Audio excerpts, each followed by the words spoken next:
Love சில love breakup ஆகி பார்த்துருப்பீங்க. சில லவ் மேரேஜில் போய் முடியறத பார்த்துருப்பீங்க. ஆனால் ஒரு லவ் லவ் பண்ணி பிரேக்கப் ஆயிடுச்சு. அதுக்கப்புறமா 2 பேருக்குமே மேரேஜ் ஆயிடுச்சு. அதுக்கப்புறமா ஒன்று சேர்ந்த லவ் பார்த்துருக்கீங்களா? ஆமாங்க. ஷார்ட் அண்ட் ஸ்வீட்டாக சொன்னேன். ஸோ கேளுங்க. ஒரு பையனும் ஒரு பொண்ணும் ரொம்ப சின்சியராக லவ் பண்ண ஆரம்பிக்கிறாங்க. ஸோ கொஞ்ச நாளுக்கு அப்புறம் அவங்க வீட்டில் மேரேஜ் பற்றி பேச ஆரம்பிக்கிறாங்க. அப்படி பேசும்போது இந்த பையனை அந்த பொண்ணை லவ் பண்ணுறத பற்றி அந்த பையன் வீட்டில் அந்த பையன் சொல்கிறான். அந்த வீட்டில் சொன்னதுக்கப்புறம் அவங்க வீட்டில் வந்து வேண்டான்னு சொல்கிறாங்க. ஏன்னா ஜாதி பிரச்சனை. அந்த பொண்ணு வீட்டில் ஓரளவு கன்வின்ஸ் ஆகிட்டாங்க. இந்த பையன் வீட்டில் சுத்தமாக கன்வின்ஸ் ஆகலை. அதுக்கப்புறம் அந்த பையன் வந்து நான் கல்யாணம் பண்ணால் அந்த பொண்ணை தான் கல்யாணம் பண்ணிப்பேன் அப்படின்னு சொல்லிட்டு ஸ்ட்ராங்காக இருந்திருக்கான். கொஞ்ச நாளுக்கு அப்புறம் இந்த பையன் வீட்டில் வந்து இவனுக்கே தெரியாமல் இன்விடேஷன்லாம் அடித்து மேரேஜ்லாம் எல்லாத்தையும் முடிச்சிட்டாங்க.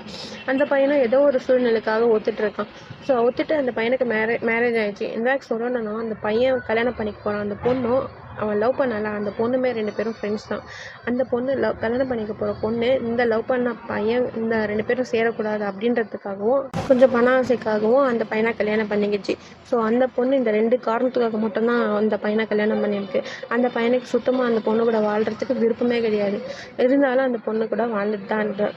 இந்த பொண்ணு வந்து கொஞ்சம் நாளுக்கு அப்புறம் இந்த பொண்ணுக்கு மேரேஜ் ஆகிடுச்சு. இந்த பொண்ணு லைஃப் ஓரளவுக்கு நல்லா தான் போயிட்டுருக்கு. ஸோ 2 பேர் லைஃப்பும் இந்த மாதிரி போயிட்டு இருக்கனால கொஞ்ச நாள் கழிச்சு இந்த பொண்ணோட லைஃப்பில் திடீர்னு ஒரு திருப்பம். அது என்ன அப்படின்னா, அந்த பொண்ணோட ஹஸ்பண்ட் வந்து ஒரு இதுவில் இறந்து போயிடுறாரு.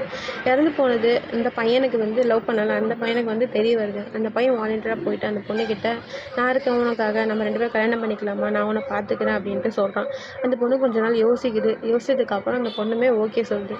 ஸோ இந்த பையன் பிடிக்காத ஒரு லைஃப்பை வாழறதுக்கு பதில் நமக்கு பிடிச்ச பொண்ணுக்கு இந்த மாதிரி இருக்குது, அந்த பொண்ணுக்கு ஒரு லைஃப் கொடுக்கலாமே அப்படின்றதுக்காக அந்த பொண்ணோட வந்து சேர்ந்துக்கிறான். 2 பேருமே கல்யாணம் பண்ணிட்டு சந்தோஷமாக இருக்காங்க.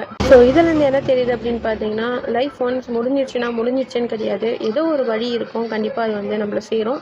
ஸோ இதுலேருந்து புரியுது. அந்த லவ் பார்க்கும்போது செம லவ் அப்படின்னு தான் தோணுது. இன்னும் இவங்க லவ் இன்னும் ஸ்ட்ராங்காகிட்டு இன்னும் சந்தோஷமாக ஹாப்பியாக வாழணுன்றதுக்காக நம்மளோட வாழ்த்துக்கள். இந்த மாதிரி உங்கள் ஃபேமிலியில் யாராச்சும் லவ் ஸ்டோரி இந்த மாதிரி இருக்கா அப்படின்ட்டு கமெண்ட்டில் சொல்லுங்கள். ஸோ இது ரொம்ப ரேர் தான் இந்த மாதிரி லவ் ஸ்டோரிஸ். இருந்தாலுமே ரொம்ப சூப்பராக இருந்துச்சுல்ல.